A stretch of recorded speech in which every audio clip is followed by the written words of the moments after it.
Dear student, welcome in a new chapter. Sorry, not new chapter, old chapter, but new subtopic. In our previous video, we have discussed already about the Supreme Court. In this video, we will learn about the High Courts. Here we will learn about the compositions of High Court, powers and functions of the High Courts, and subordinate courts and lower court. So first one is the High Court. Our constitutions provide for establishment of high courts in the states of the Indian Union. Parliament may establish a common high court for two or more states. A union territory may have separate high courts of its own. So what happened? High courts may be one for two or more states. Okay. High courts may be one for two or more states, but for union territory, a separate high court is required, and this is the provision. This provision is given in our constitution. Then second one is composition. A high court, as we have learned in Supreme Court. In Supreme Court, one judge is there, or chief judge is there, and that after other judges are there. Here also, a high court consists of one chief justice and as many other judges as the parliament may fix from time to time. But the other judges number may be fixed by the parliament. Parliament may fix that one. Increase or decrease the other judges number. Okay. The Chief Justice of High Court in India is appointed by the President in constitutions, with the Chief Justice of Supreme Court and the Governor of State concerned. The judges of High Court are appointed by President after consulting the Chief Justice of the concerned High Court, that of the Supreme Court and the Governor. So the High Court, we know that High Court Chief Judge appointed by the President with the consultations with the Chief Justice of the Supreme Court. But the other judges, at the time of appointment of other judges, President consult with the Chief Justice of the High Court and also with the governors and the judge of Supreme Court. Qualifications of the High Court judge. To be a judge of the High Court, a person should meet the following requirement. Means following things are, following qualifications are essential for a person to be a judge in High Court. And what are they? First one is the he or she must be the citizen of India, and it is applicable for Supreme Court also and for High Court also. And the other qualifications are he should have worked as a judge in many court in India, any court, not many court, any court in India for not less than 10 years. It means what? In any court he should be work as a judge not less than 10 years. Means must work as a judge for 10 years, or other qualifications. If that qualifications is not there, then other qualifications if he or she may have, then also he or she is able to work as a judge or appoint as a judge. That one is he should have worked as an advocate in the High Court or High Courts in India continuously for 10 years. Or if he or she has worked as a advocate in a High Court or many high courts, more than one High Court, then also he or she is able. He should be renewed scholars in field of law. Means he should be the famous as a scholar, as a knowledgeous person in the field of law. Okay. Then powers of the High Court. Like the Supreme Court of India, a High Court has to perform many functions and duties to judicial and non-judicial nature.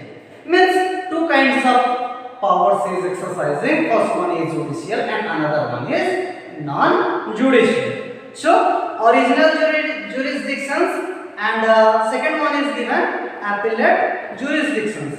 So first one we will discuss about the original jurisdictions. The original field of the judicial functions of the High Court is very limited. Cases related to fundamental rights, divorce, wills and laws relating marriage can be brought directly to a High Court. So under the original jurisdictions, what will be the subject, or what are the subject? Cases related to the fundamental rights. How many fundamental rights we have? 6. So if in case of fundamental rights any case related, then that comes under the original jurisdictions of the High Court, and divorce cases means if dispute is there regarding the marriage, that cases also will and laws regarding marriage also brought directly, means a person can directly file a case relating these matters to the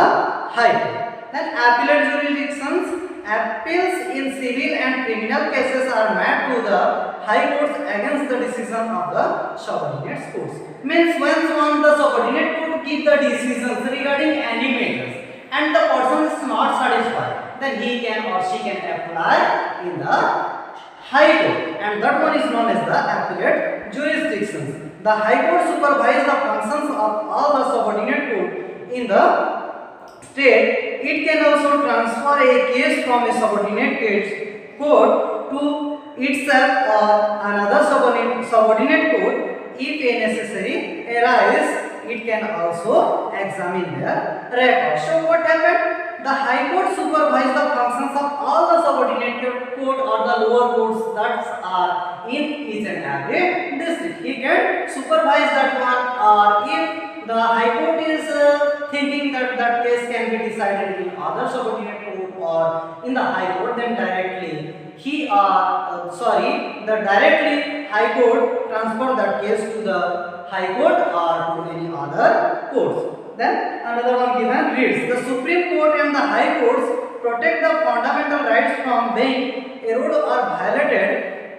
If rights are infringed upon by a person's group of persons or the state itself, they can issue following writs to the offending party or parties. So if the person's fundamental right violated by a person or by an organization or by the state or by the government, then High Court can issue such writs to protect the fundamental rights of a person. As we know that High Court and Supreme Court are the guardians, are the protectors of the people's fundamental rights. So what are the writs? It's given here. First one given here, habeas corpus. It means to have a body. By issuing such writs, the court can get the body of a person, release it if it has been unlawfully captured by any persons or group of persons or by the state. The writ is though a great safeguard of the personal freedom of a citizen. So as we know, we have the freedom in our country.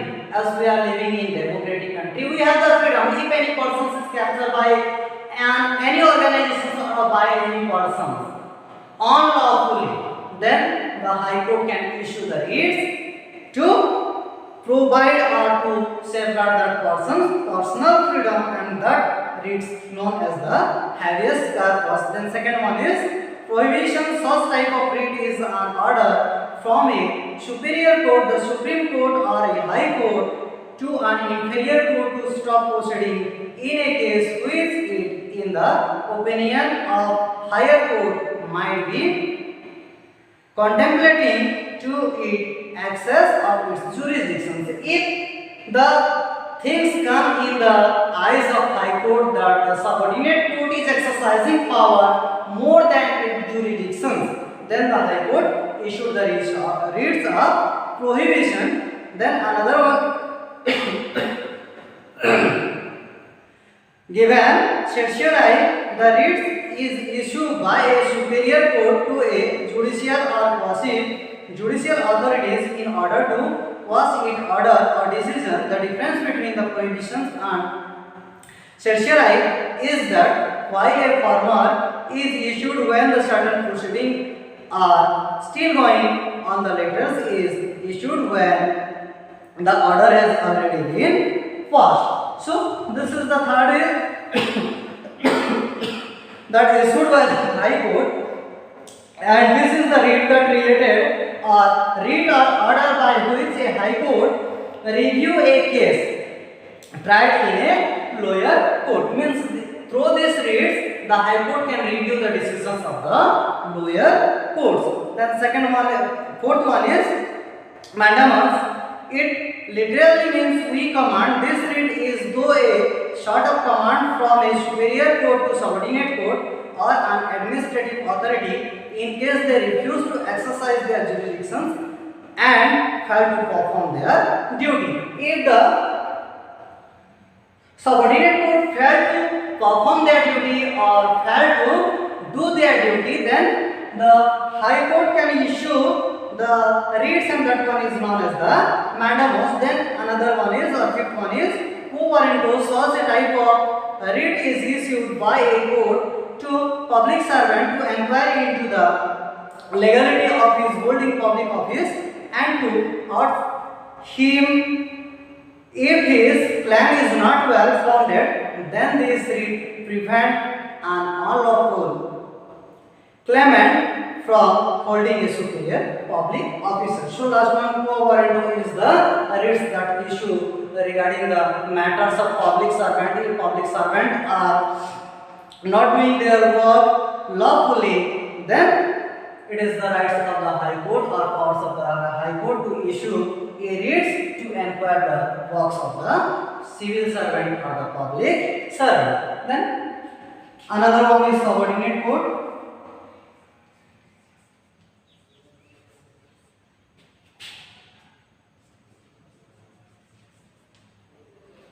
The courts at the district level and the below it are known as the subordinate courts. The administrations of the justice is conducted by two types of courts, civil courts and criminal courts.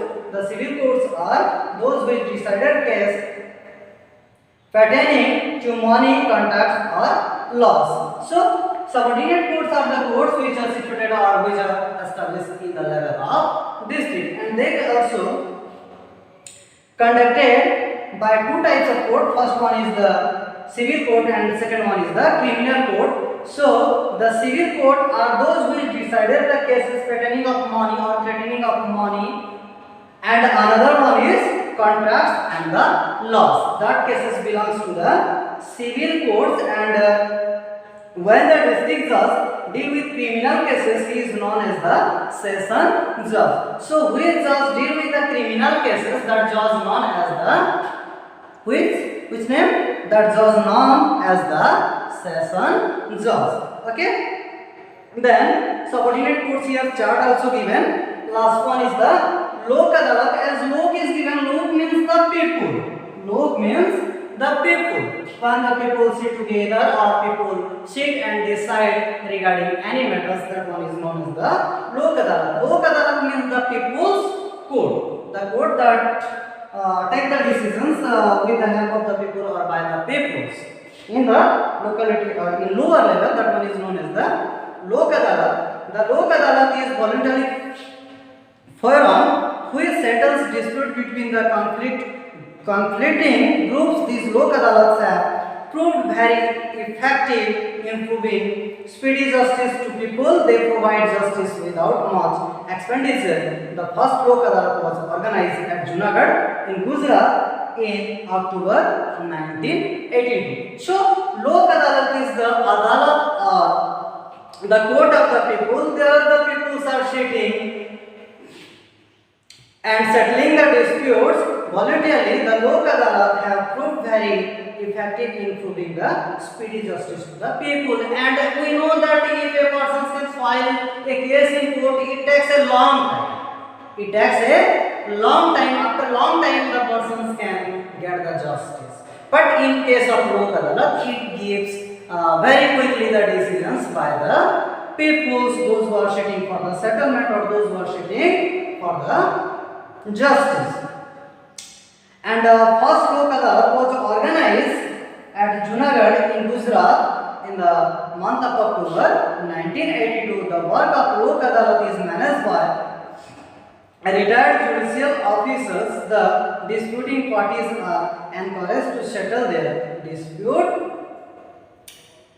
amicable or through the diet. So here, who will be the judge in Lok Adalat? The retired judge of the court or the retired judges of the court. They can sit directly in front of the peoples, and they can, with the dialogues or by discussing that matter, they can solve that problem. So this is all about the chapter Supreme Court and High Court.